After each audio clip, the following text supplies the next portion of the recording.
and the County Allocation of Revenue Act 2025.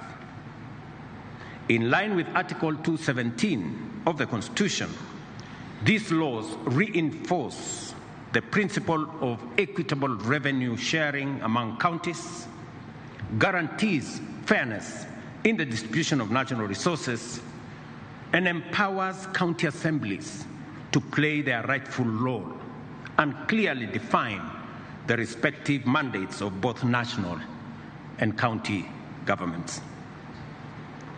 Under my leadership, the national government is committed to support devolution by ensuring timely disbursement of funds and steadily increasing allocation to counties.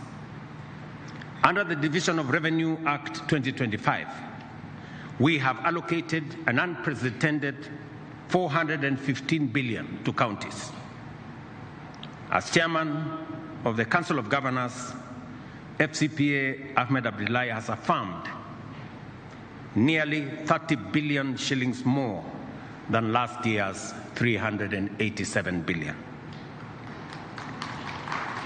I know that my good friend Abdullahi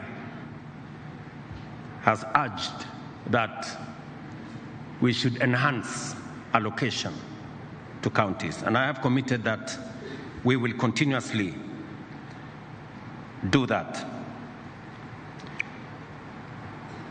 But I also want to ask for the assistance of my county government leaders, the governors. The job of mobilizing resources is a very difficult job.